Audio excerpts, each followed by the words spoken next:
क्या आपको पता है जीडीपी क्या होती है और उसका किसी भी देश में क्या इंपॉर्टेंस होता है? चलिए आज हम ये जानेंगे।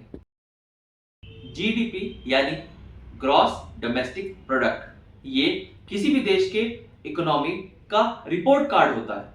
ये हमें कहता है कि एक पर्टिकुलर साल में उस देश में कितने गुड्स और सर्विसेज प्रोड्यूस होने वाले हैं। सिंपल शब्दों में अगर कहें तो ये हमें बताता है कि किसी भी देश का इकोनॉमी कितना स्ट्रॉन्ग और प्रोडक्टिव होता है। अब सवाल ये उठता है कि जीडीपी इंपॉर्टेंट क्यों है? जीडीपी किसी भी देश के इकोनॉमिक परफॉर्मेंस का इंडिकेटर होती है।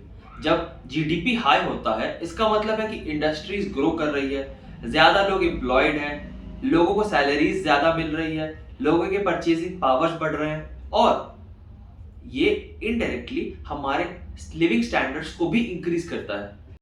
और अगर जीडीपी ग्रोथ नेगेटिव या स्लो ग्रोथ दिखा रही है इसका मतलब हमारा इकोनॉमी स्ट्रगल कर रहा है।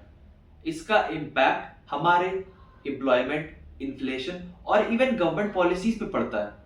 फॉर एग्जाम्पल, अगर किसी भी देश का इकोनॉमिक ग्रोथ यानी जीडीपी हाई जा रहा है इसका मतलब वहां के लोग better infrastructure, better government policies expect कर सकते हैं। लेकिन जीडीपी सिर्फ एक नंबर नहीं है, ये हमारे डिसीजन मेकर्स को सजेस्ट करती है कि किस डायरेक्शन में मूव किया जाए। जैसे अगर जीडीपी हाई है तो हम लोग जॉब क्रिएशन और एक्सपोर्ट्स की तरफ ध्यान देंगे।